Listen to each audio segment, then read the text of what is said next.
Getting to know the 2020 Design 11 interface is important to you because it's going to help you be more effective and efficient in your design process. Let's take a quick tour so that you can become more comfortable with working within the 2020 Design interface. First thing you'll notice, the largest section of your screen is reserved for your design. This is where you would do all of your design in the Workspace area. At the top of the screen, you'll find a section, we call this the ribbon section. This is where you would find products and other features that you wish to use in your design. Right now, you'll notice that there's tabs or names at the top of the entire ribbon section, and we happen to be on the room layout section at this moment.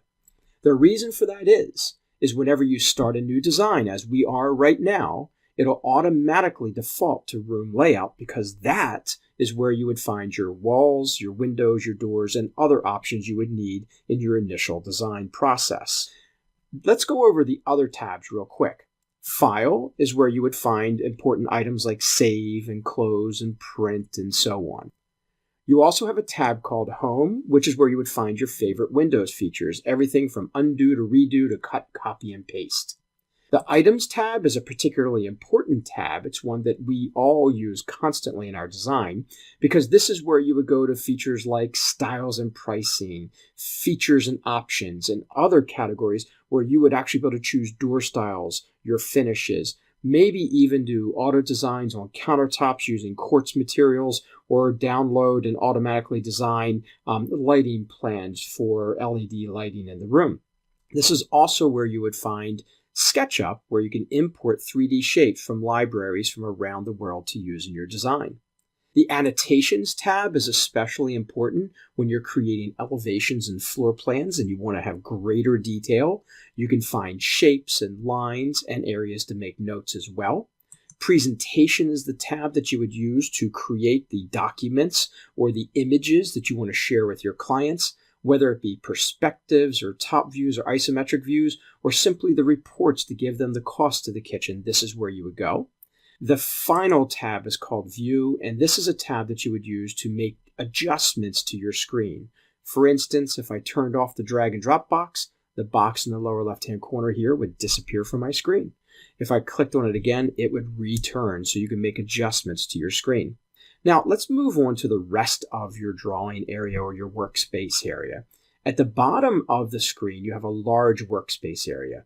You can actually left-click on this space and roll your wheel forward on your mouse, and it would allow you to zoom in. Each block is equal to a square foot. Or you could roll it backwards, and you could zoom out. You can also hold the wheel down and move the piece of paper, so if you have a very large plan, you can adjust it on the screen as you wish. On the left-hand side of the screen are three very important boxes. The information box is where you would find directions and previews of items before you place them.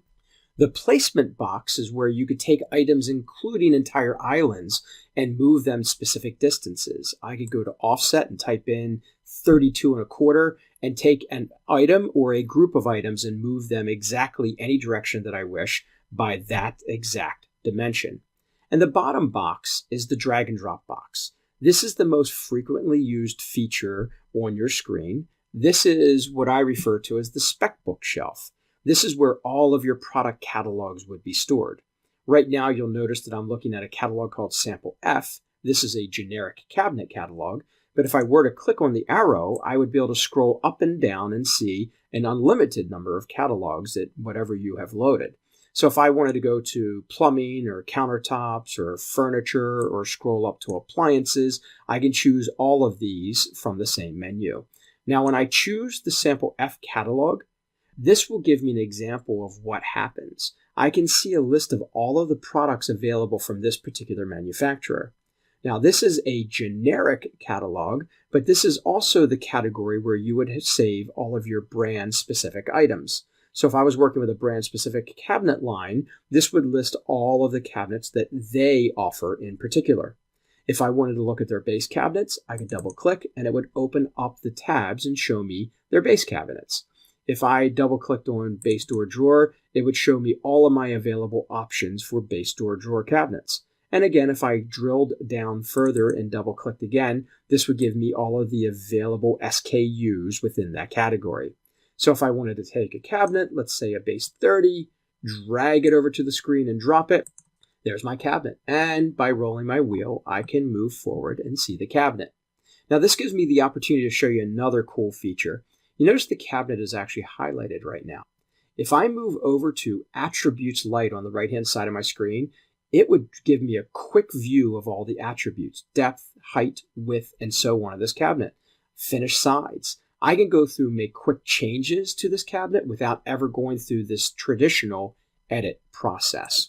We also have on the right-hand side an option here called 2020 Cloud, which would allow you to access catalogs worldwide that are saved on the cloud.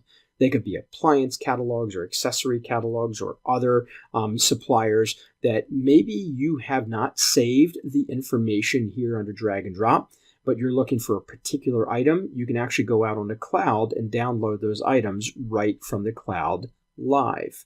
A couple of other quick features to mention to you. At the bottom of the screen, you will see tabs. These give you the ability to customize your view. For instance, right now I'm on the All tab, which means it would show everything. If I were to click on countertops, it would only show me the countertops and dimensions for countertops for this design. Now let me show you one other item that I love to use in my design. In the top left-hand corner, there's a list of, or a row of icons, including at the end you'll see perspective. This bar is called the Quick Access Toolbar. And what that means is if I were to click on any of these items, they would automatically activate.